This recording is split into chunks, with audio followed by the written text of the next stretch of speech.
Эң көп алтын, палтын, күмүшү бар, алтыны бар, бардыгы көп сатылган жер. Эң чоң музей, эң чоң алтын саткан магазин дейбизби, айырмасы жок. Ошондой жер экен. Эркектер этият болуңуздар, келип атканда ушу Вьетнамга. Аялдар кокус алтын базар, алтын кирем, алтын алам дей турган болсо, бул жерлерден этият болуңуздар.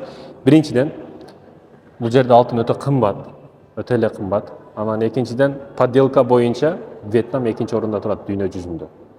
Ошондуктан жасалып аткан жерлерде эч кайсы жерлерде каала телефон менен, каала мындай эмелер менен, жабдыктар менен тарттырбайт. Подделка өтө күчтүү иштейт бул жерде.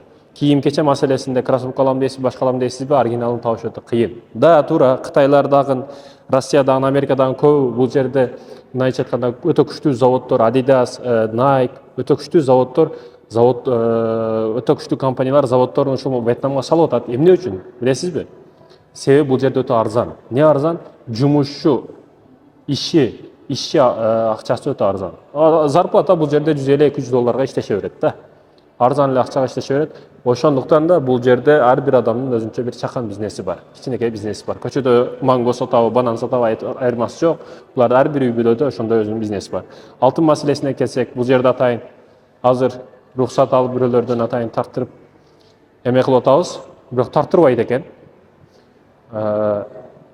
Күмүш дейсизби, алтын дейсизби, бардык түрүн көрө бересиз бул жерде. Атайын коюп коюшуптур. Сеналары бизге туура келбейт, ачыгын айтканда. Ошо Швейцариядан, Америкадан келген туристтер эле албаса, бул жерде өтө кымбат. Мен айтканымдай, жана подделка боюнча өтө биринчи орунда турат булар. Ошондуктан аялдар бул адрести эч качан билбеңиздер, эркектер бул адреске алып келбеңиздер аялдарды. Алтындар чыкпай калат болсо.